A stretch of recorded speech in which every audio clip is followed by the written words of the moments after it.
ipapakita ko naman po sa inyo ang pagpapalit ng diaphragm, kung paano magpalit tayo ng diaphragm. Ito po ay diaphragm ng accumulator ng 740B. Pag ito po ay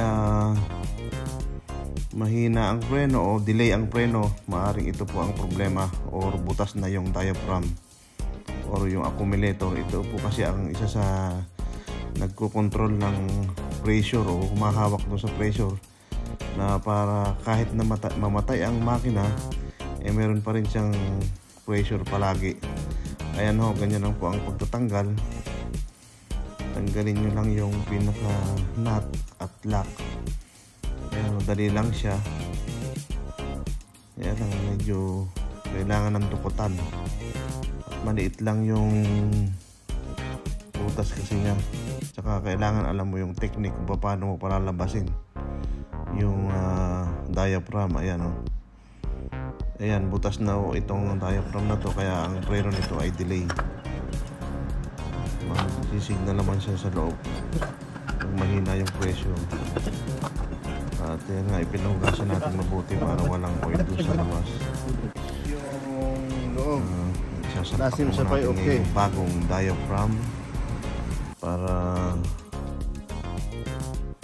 ganyan lang. Tatanggalin nyo muna yung pinaka valve nya, pasisingawin nyo kasi hindi nyo may papasok yan pagka nakalobo. Yan, pasingawin nyo ng sagad. Pag napasingaw na ng sagad, yan po ay ibabalik nyo na ulit yung valve nya para hindi siya lumobo, para madali rin siyang maipasok sa loob.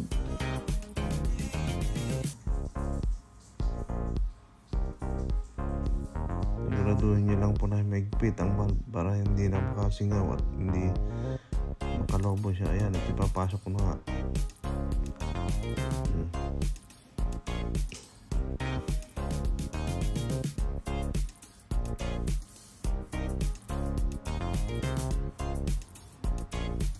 Noorin nyo lang po kung paano ang pagpapasok para makita nyo yung technique kung paano ipapasok dyan. Ayan o, dudukutin nyo yung dulo.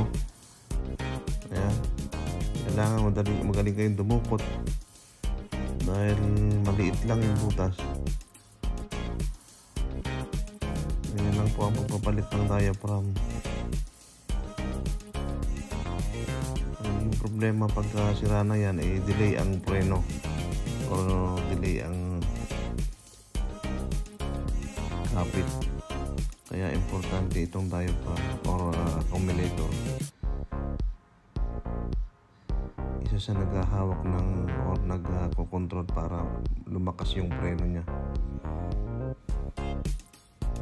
Lagay nyo lang yung pinaka-lock nut niya at para hindi tumagas. May pressure po yan sa loob pagka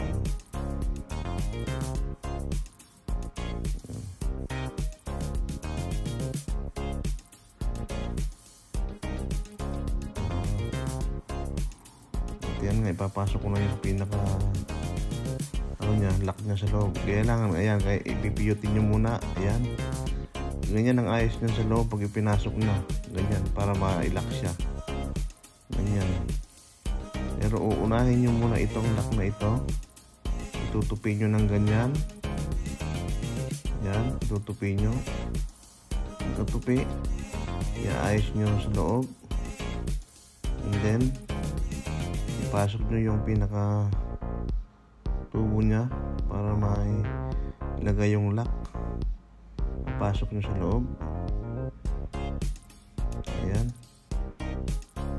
at ilalagay nyo ang sisetting nyo ng maayos, and then o-ring, back-up ring, o-ring and back-up ring muna, and then washer, o-ring and back-up ring, washer.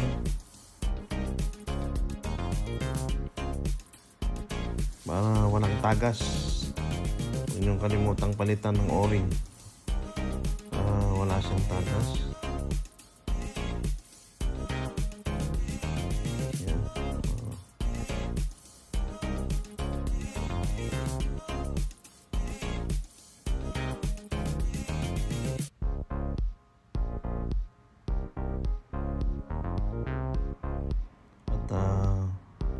susunod na nga natin dyan yung nut para mahila siya ng gusto. Yan. At higpitan nyo po ng tama at maayos para wala rin siyang tagas. Pumapasok po ang pressure dyan na langis na itinutulak naman ang pressure ng gas, nitrogen gas. Siya po ang naghahawak ng preno para laging mabilis or malakas ang preno. Kasi kung aasa lang siya sa bomba, medyo mahirapan ang bomba, kaya ito'y katulong ng bomba ng pump. Sa brake pump po ito, accumulator brake pump ang trabaho nito. At sa buntong yan ay nakabit muna natin yung pinakaulo niya, saka yung disc na bleederan, bleeder sa likod dyan.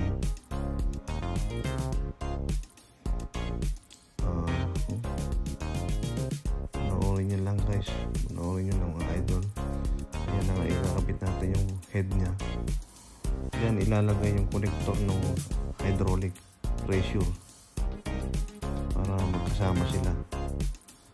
Nitrogen gas po ang nilalaman nito.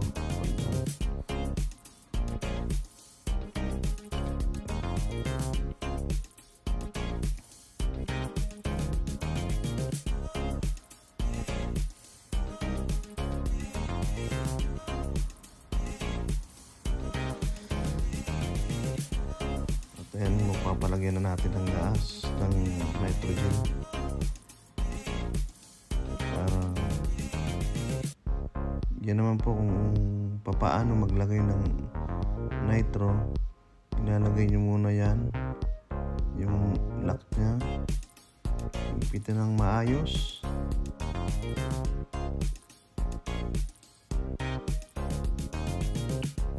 At pagkatapos mahigpitan,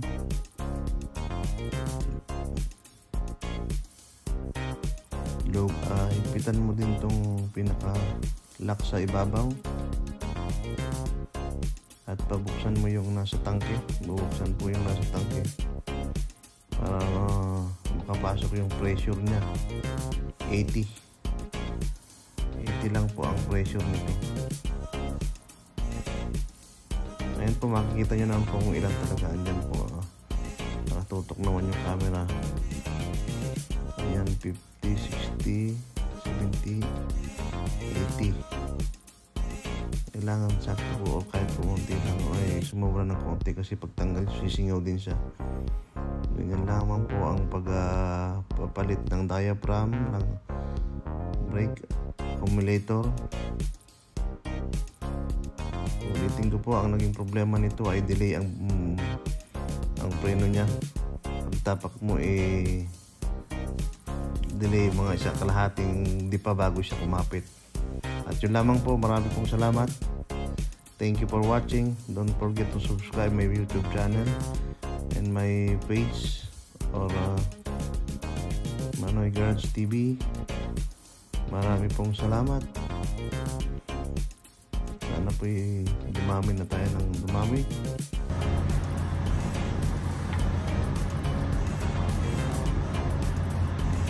Lamang po